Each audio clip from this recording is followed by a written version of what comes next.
Hey everyone! It has been forever and a day, I tell you.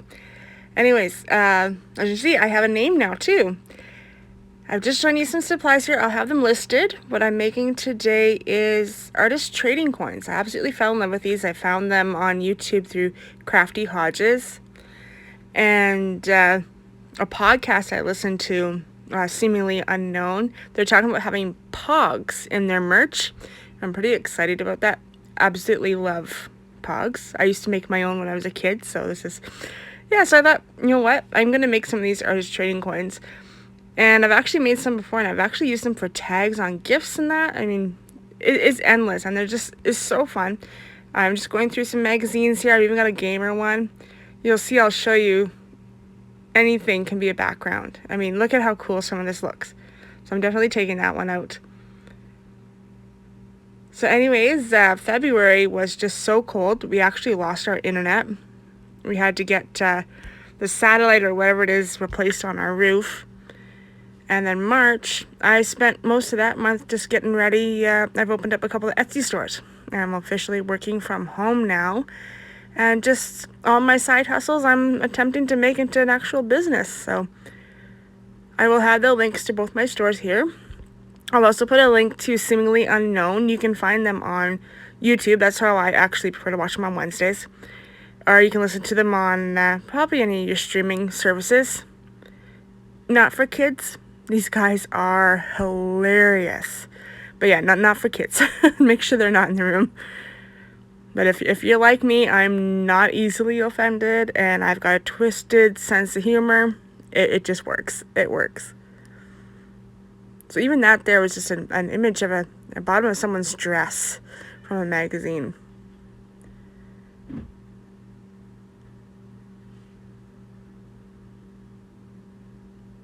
Hopefully I can get some more of these videos going again. And these coins that I'm finishing here, I will have them available for sale on the weekend in my Etsy store.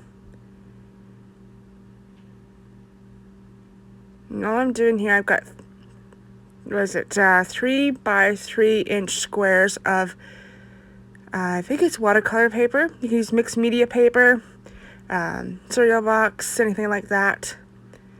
I'm just gluing down backgrounds. I'm just using that as a template just to see what it's going to kind of look like.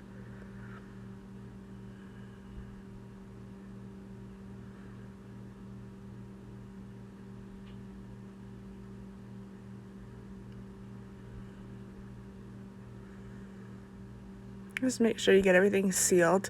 You saw earlier I had some circles already cut out. That was this music note paper that I coffee dyed. And while the coffee is still wet on there, I actually sprinkle a little bit of like OxyClean on it. And it gives just really cool effect.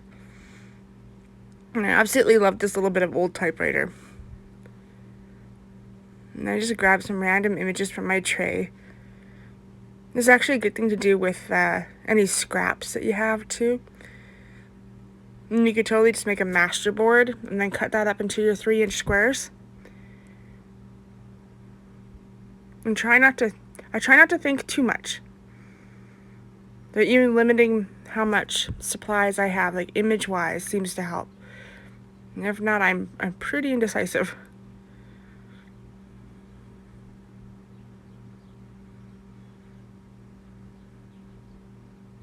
But I think that one right there actually, that one turns out to be my favorite.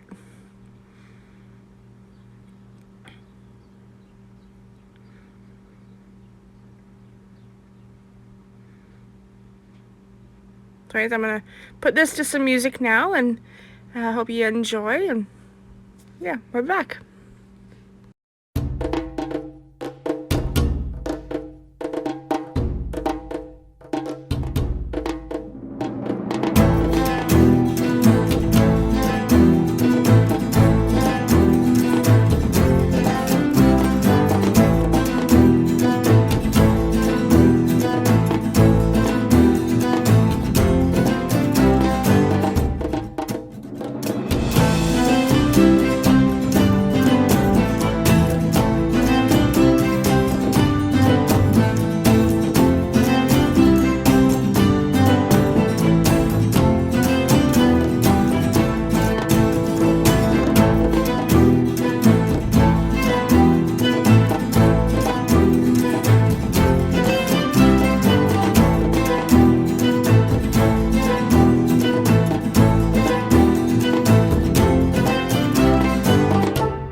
So as you can tell, I was kind of having a little bit of trouble figuring out images for this one. So this is my little tray here I keep stocked up.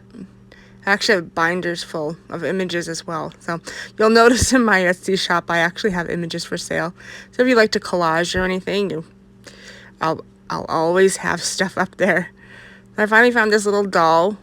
I thought that was kind of cute, going against this background. It looks like it's on fire. I mean, I like mixing different things together, you know. Put that little bit of sugar and spice together.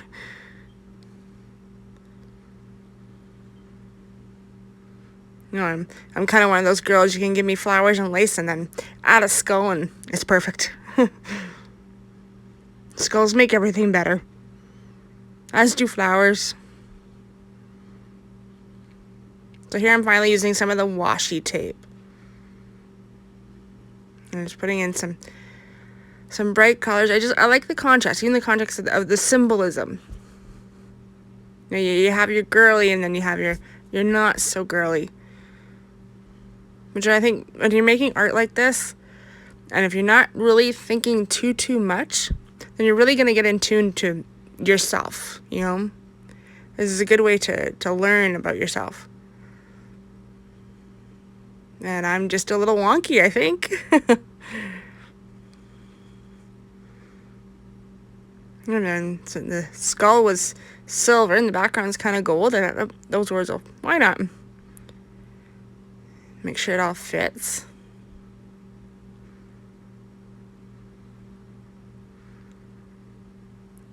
And now I get to punch everything out. So I'm doing it upside down there so I can actually see where the image is going to sit. I learned this trick also from Crafty Hodges. I thought that was really neat. I had made some coins before, and for some reason I wasn't watching where I put the paper, and it didn't work. I ended up losing some of the images that I didn't want to lose. But you know what, you don't figure it out till you do it, right? You gotta just keep learning. The more you do stuff, the easier it gets.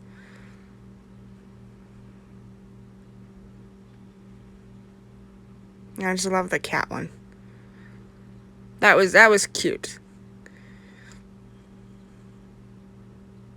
And I like tracing over things.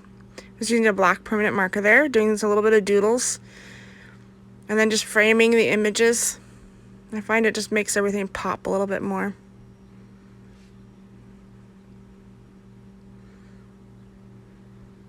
I kind of look at this one and I'm thinking Rocky Horror Picture Show. I haven't seen that movie in ages. I'm just using a white permanent marker. And I got some black paint. You can use an ink pad for this as well. I don't have an ink pad right now, so I just got some paint on a sponge. And it's just helping to age the page a bit, you know, give it a little bit of a border. Make it a little bit rustic looking. And that is the finished pieces. I hope you enjoy, and we'll see you later.